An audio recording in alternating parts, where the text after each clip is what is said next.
इस वीडियो में दी गई जानकारी सामग्री गणना की प्रामाणिकता या विश्वसनीयता की गारंटी नहीं है। सूचना के विभिन्न माध्यमों, ज्योतिष, पंचांग, प्रवचनों, धार्मिक मान्यताओं, धार्मिक ग्रंथों आदि से संकलित करके यह सूचना आप तक प्रेषित की गई है। हमारा उद्देश्य सिर्फ सूचना पहुंचाना है। पाठक या उपयोगकर्ता इसे सूचना समझकर ही ले। इसके अतिरिक्त इसके किसी भी तरह से उपयोग की जिम्मेदारी स्वयं उपयोगकर्ता या पाठक की ही होगी। बुधवार के दिन हरी मूंग की दाल का दान करना चाहिए। साथ ही इस दिन परिवार के साथ हरी मूंग की दाल का सेवन करना भी लाभकारी माना जाता है। ऐसा करने से कुंडली में बुध की स्थिति मजबूत होती है और भगवान गणेश व लक्ष्मी की भी कृपा बनी रहती है। बुधवार के दिन शिवलिंग पर भी हरी मूंग अर्पित कर सकते हैं। आर्थिक समस्याओं से, कर्ज से परेशान हैं तो हर बुधवार को आरणहर्ता गणेश स्तोत्र का पाठ करना चाहिए। ऐसा करने से भगवान गणेश का आशीर्वाद मिलता है और जीवन में उन्नति के मार्ग प्रशस्त होते हैं। इस पाठ के करने से जीवन में धीरे धीरे सुख समृद्धि आती है और विघ्न भी दूर होते हैं। गणेश स्तोत्र का पाठ करने के बाद भगवान गणेश की आरती जरूर करें। कि यदि कोई नारी पूरे कुटुंब के साथ में रह रही है, देवरानी, जेठानी, सास, ससुर, नातेदार, रिश्तेदार सब आपके साथ में रह रहे हैं, सब कोई, और यदि कोई नारी एक परिवार में सबने जो भोजन करा है, बर्तन जो एकत्रित हुए हैं, उसको भी अगर वो परिवार की सेवा में भी तत्परता में उसको साफ कर रही है, तो कितना सुंदर लिखा है भविष्य पुराण में कि अगला उस नारी का जब जन्म होता है तो वो सारे दरिद्र से दूर हो जाती है। सारे दरिद्र से दूर। धन वाली सेवा नहीं, एक सेवा होती धन वाली, जैसे आपके यहाँ कोई काम वाली आती है, ठीक है, आप उसको पैसा देते हो तब बर्तन साफ कराते हो, ठीक है, वो सेवा की बात नहीं चल रही है। वो एक लेन देन वाली सेवा होगा, क्या आपने कुछ दिया, उसने आपके यहाँ सेवा करी, वो सेवा एक अलग हो गई। जब घर में सास भी है, बहुएं भी हैं, देवरानी, जेठानी सब है, और उसमें जो आप सेवा करें महाराज, उसका भी पुण्य हमारे यहाँ भविष्य पुराण में लिखा है कि उसका भी फल है।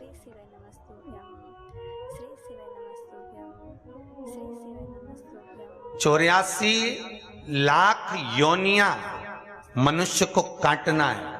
कितनी योनियां? 84 लाख। गरुड़ पुराण में स्पष्ट किया गया चौथे अंश में कि 84 लाख योनियों में से 20 लाख योनि तो ये वृक्षों की होती है। काय की योनि है? ये पेड़, ये वृक्ष। 20 लाख योनि पेड़ों की ये वृक्ष।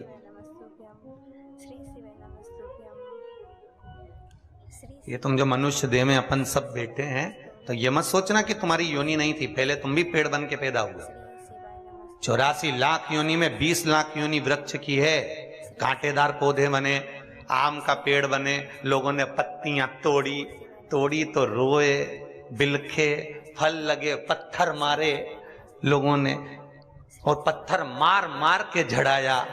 वो वृक्ष की योनि में, पानी में, बरसात में, धूप में खड़े रहे, बिलखते रहे, नैनों से आंसू बहते रहे, जड़ की तरह स्थिर होकर खड़े हुए हैं। पौधा बन गए, फूल लग गए, फूलों को रोज कोई ना कोई नोच के ले गया। कितना कष्ट हुआ है, कितना दर्द हुआ है।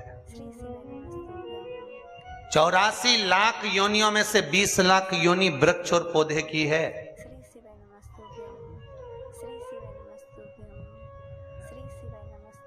बीस लाख योनि जलचर की है। पानी में जो कई जम जाती है, कई, उस कई में जो कीड़े पड़ जाते हैं उसकी योनि। 20 लाख अलग अलग वैरायटी के कीड़े बने। कोई नहाने आया, पांव रखाया, मां मर गए। कोई कपड़े धोया, मां मर गए। कोई ने झाड़ू लगाई, फिनाइल डाला, वहां मर गए। 20 लाख योनि इसकी है। तुम अपन सोचें कि बताओ ऐसी भी योनि होती है? 84 लाख योनियां काटते काटते काटते काटते तब जाकर ये मनुष्य की देह मिली है। तब मिली, आखिरी में मनुष्य का शरीर प्राप्त हुआ, और 84 लाख योनियां काटने पर जो मानव की देह मिली, वो केवल दो ही कारण है। एक, भगवान का भजन करो, और दूसरा, कर्म का भोग भोगो। जो पूर्व में करके आए हो उसको भोग लीजिए महाराज। श्री शिवाय नमस्तुभ्यं। भोग। श्री शिवाय नमस्तुभ्यं। श्री शिवाय नमस्तुभ्यं। श्री शिवाय नमस्तुभ्यं। श्री शिवाय नमस्तुभ्यं। कितने लड़के देखे तुम्हारे लिए? अरे बोलो तो जरा जम के, कितने देखे? पर तुम्हारी किस्मत में यही भेरू लिखा था?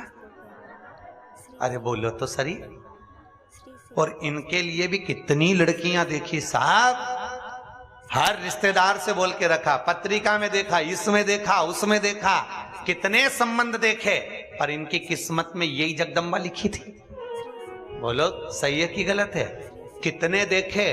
करोड़ों लोग इस पृथ्वी पर रहते हैं, हजारों रिश्तेदार हैं, ना जाने कितने इस बसई में, तुम्हारे गांव में, नगर में, ना जाने कितने होंगे, पर तुम्हारी किस्मत में हजारों करोड़ों को छोड़कर यही क्यों लिखा था? श्री शिवाय नमस्तुभ्यं। और तुम्हारी किस्मत में करोड़ों लोगों को छोड़कर यही जगदम्बा क्यों लिखी थी? श्री शिवाय नमस्तुभ्यं। कारण? श्री शिवाय नमस्तुभ्यं। अरे बोलो तो। श्री शिवाय नमस्तुभ्यं। जन्म जन्म का साथ है हमारा तुम्हारा। श्री शिवाय नमस्तुभ्यं। एक जन्म में बदला पूरा नहीं होगा तो लेंगे जन्म दोबारा। श्री शिवाय नमस्तुभ्यं। श्री शिवाय नमस्तुभ्यं।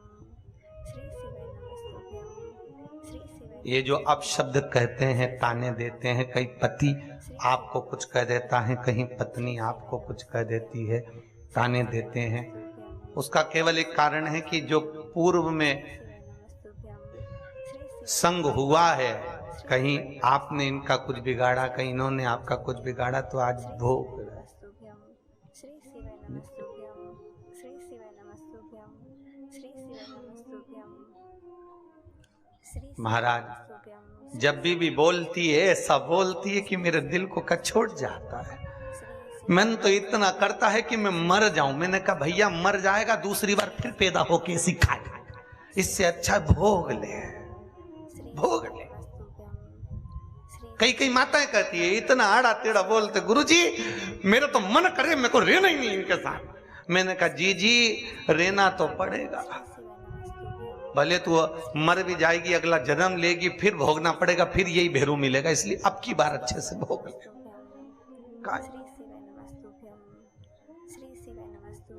संबंध है, क्यों रोए? मनुष्य का शरीर मिला है, जीवन मिला है, मानव की देह मिली है, और ये शरीर, ये देह भगवत भजन के लिए और भोगने के लिए मिली है। इसलिए फिर निवेदन करूंगा, मत बुरे कर्म कर बंदे वरना पछताएगा, भगवान की आंखों से तू बच नहीं, तू बच नहीं। एक दुकान पर सामान खरीदने जाओ तो लिखा होता है कैमरे की निगाह में हो। भगवान कहते हैं मैंने जब तुझे मां के गर्भ में भेजा था, उस दिन से लेकर तू मरेगा तब तक मेरी निगाह में रहेगा, तब तक तू मेरी निगाह में।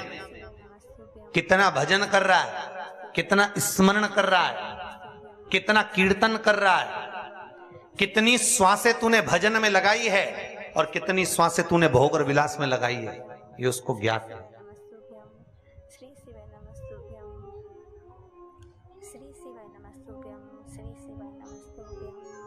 एक बच्चे को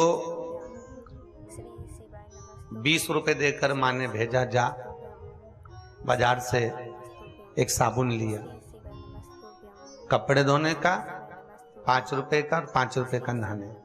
हाउ माँ, बच्चा गया कपड़े धोने और नहाने का साबुन लेकर आया, माँ ने कहा ला पैसे वापिस दे। हिसाब लिया कि नहीं लिया? अरे बोलो तो, लिया ना। अपने बच्चों से 10 रुपए का हिसाब ले सकते हैं तो ध्यान रखना, वो भी जगत का बाप है, तुम्हारे जाते से ही एक एक श्वास का हिसाब लेगा कि कहाँ गवा दी है, कहाँ गवाई, बचपन कहाँ गया, जवानी कहाँ गई, अधेड़ी कहाँ गई, बुढ़ापा कहाँ गया, किस जगह पर इन श्वासों को गवाया है आप, किस जगह पर?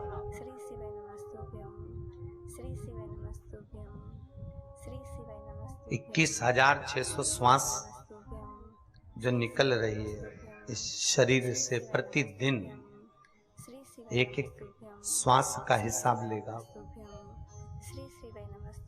खैर आपका तो कुछ नहीं बिगड़ना है, क्योंकि आप तो कह दोगे कि हमारे यहाँ कथा हुई थी, तुमने कथा सुनी तो तुम तो बच गई, पर दिक्कत तो उसकी है नहीं, तेरा क्या होगा रे कालिया, दिक्कत तो वहां पड़ी है, तुम्हारा तो ठीक है जो हुआ।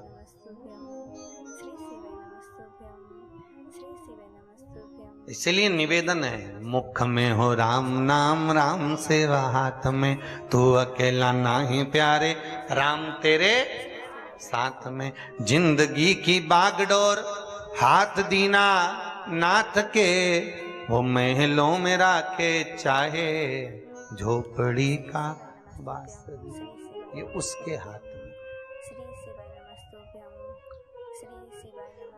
चित्त वृत्ति परमात्मा को दिए जाए हर पल हर घड़ी।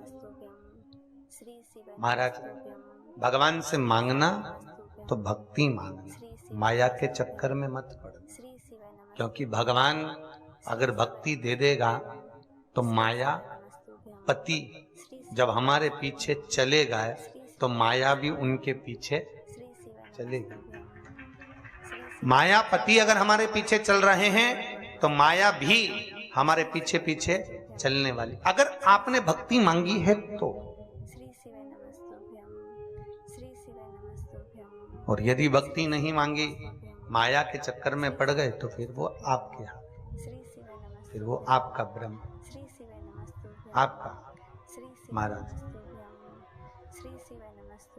शिव कथा कह रही, भगवान शंकर की पावन कथा कह रही। कल अपन ने कथा में श्रवण किया था कि भगवान आनंद कंद परमात्मा भक्ति का रस तत्व ग्रहण करने वाले भगवान शिव का मंगल विवाह हुआ है। मंगल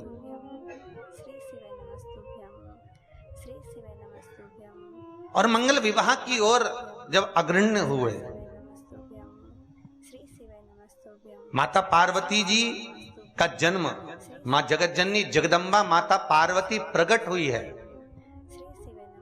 और माता पार्वती का जो प्रागट्य हुआ है, जन्म हुआ है, हिमालय राज के घर में, मेनावती के गोद में, उनके गर्भ से हुआ।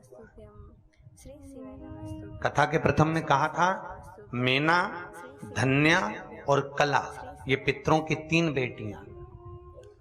बस इन्होंने जिंदगी में एक गलती कर दी। पितृलोक में रहने वाली इन पितरों की बेटियों ने एक गलती करी थी कि सनत कुमार बैठकर तप कर रहे थे, सनकादि ऋषि बैठकर भगवत भजन कर रहे थे, और वहीं से ये मेना, धन्या और कला तीनों निकल कर गई। जब पहले मेना निकल कर गई, उसके लहंगे से सनत कुमार की जंघा में चोट लग गई। फिर धन्या निकल कर गई, उनके लहंगे से चोट लगी। कला निकल कर गई, उनके लहंगे से चोट लगी। बहुत सुंदर बात है महाराज, इस बात को ध्यान में रखिएगा कि यदि आपको आगे बैठने का शौक है तो निवेदन है, पहले जाकर बैठिए। कब बैठिए? प्रथम में, बाद में आओ, पहले बैठो। किसी के चरण में चोट ना लगे, किसी को अपना पांव ना लगे, किसी को अपनी लात ना लगे। क्यों? शिव महापुराण कथा कहती है, श्रीमद् भागवत कथा में भी वर्णन किया वेदव्यास जी ने, कि जब किसी पंडाल के अंदर जितने भी भगत वैष्णव जीव संत जन आनंदमय परमात्मा की कथा का रसतत्व ग्रहण करते हैं, भगवान की कथा को जब कोई श्रवण करने बैठता है तो वो केवल मनुष्य नहीं होता, 33 कोटि देवता उस कथा को सुनने के लिए बैठते हैं। और उनके रूप में विराजमान होते हैं। तो हम आए और हमारे चरण किसी को लगे, हमारा पांव किसी को लगे, हमारे कहीं चोट किसी को लगे, तो उसका दुख, उसका कष्ट हमको भोगना पड़ता है, जैसे मीना धन्य और कला को भोगना पड़ रहा है। श्री शिवाय नमस्तुभ्यं पितृलोक में रहने वाली पितरों की 3 बेटियां थी। कितनी विद्वान है ये। वैसे देखा जाए तो पितरों की 4 बेटियां थी, श्री शिवाय नमस्तुभ्यं एक भाई की 3 और एक भाई की 1। श्री शिवाय नमस्तुभ्यं ये मेना धन्या कला 1 थी और पीवरी 1 थी। कौन पीवरी? जिसका विवाह श्री सुखदेव जी महाराज के साथ में हुआ, जिन्होंने भागवत बाची है। श्री शिवाय नमस्तुभ्यं श्री शिवाय नमस्तुभ्यं श्री सुखदेव जी महाराज की धर्म पत्नी का नाम था पीवरी, श्री शिवाय नमस्तुभ्यं पितरों की बेटी थी वो भी। श्री शिवाय नमस्तुभ्यं श्री शिवाय नमस्तुभ्यं श्री शिवाय तो मैना निकल कर गई, फिर धन्या निकल कर गई, फिर कला निकल कर गई। उनके चरण की चोट, उनके चरण का प्रहार, उनके लहंगे का, वस्त्र का चोट सनत कुमार की जंघा पर लग गया। इतने में एक चोट तो सहन कर ले व्यक्ति, अगर कोई का एक का पांव लगे तो चल जाए, पर जो निकले ना पांव मारता मारता जाए तो अच्छा लगे क्या? श्री शिवाय नमस्तुभ्यं श्री शिवाय नमस्तुभ्यं तो श्रेष्ठ कहा। श्री शिवाय नमस्तुभ्यं हमारे यहाँ कितना सुंदर कहा गया, भीष्म गीता में स्पष्ट कहा गया कि 4 तरह का भोजन बेकार होता है। श्री शिवाय नमस्तुभ्यं भीष्म गीता में कहते हैं 4 तरह का भोजन बेकार होता है। पहले नंबर का भोजन, जिस भोजन की थाली को कोई लांग कर चले गया, फिर वही चोट लगने वाली बात है। श्री शिवाय नमस्तुभ्यं श्री शिवाय जिस भोजन की थाली को कोई लांग कर चले गया, वो नाली में पड़े हुए कीचड़ के बराबर होता है। दूसरे नंबर का भोजन, जिस भोजन की थाली में ठोकर लग गई, वो भ्रष्टा के बराबर होता है, गंदगी के बराबर।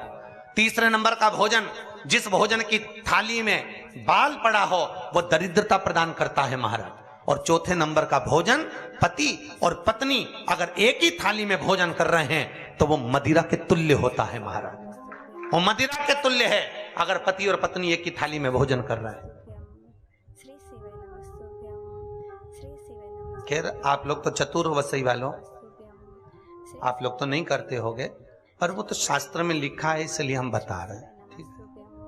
श्री शिवाय नमस्तुभ्यं श्री शिवाय नमस्तुभ्यं श्री शिवाय नमस्तुभ्यं आप सब तो विद्वान हो, श्री शिवाय नमस्तुभ्यं आपसे तो ये गलती नहीं होती होगी, फिर भी श्री शिवाय नमस्तुभ्यं श्री अगर कोई गलती कर रहे श्री तो उसको सुलझाएं। कितना सुंदर लिखा है, अगर पति और पत्नी एक ही थाली में भोजन करें तो वो मदिरा के तुल्य होता है। और भीष्म गीता में कहा गया, पति के जीमने के बाद पत्नी अगर उसी थाली में जीम रही है तो चारों तीर्थों के प्रसाद से बड़ा महाप्रसाद होता है।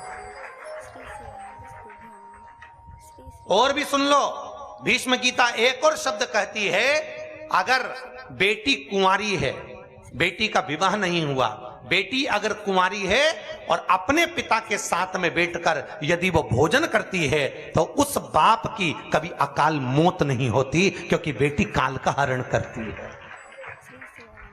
गौ माता, बेटी और ब्राह्मण, ये 3 काल का हरण करने वाले होते हैं। कौन कौन? जम के बोलिए जरा। गौ माता, बेटी और ब्राह्मण, ये काल का हरण करने वाले। इनको देने से कभी नहीं घबराना। बहन बेटी आए तो उसको तुरंत कुछ ना कुछ दे दो, उसको देने से घबराना नहीं। बहन बेटियों को देने से कभी नहीं घबराना चाहिए, उससे घटता नहीं है, बढ़ता। और करे क्या, जब जब बहन बेटी आती है ना तो भाभीयों का मुंह भगोना हो जाता है। 4 दिन के लिए बहन बेटी आई, उतनी देर में तो भाभी का मुंह भगोना, कब जाएगी।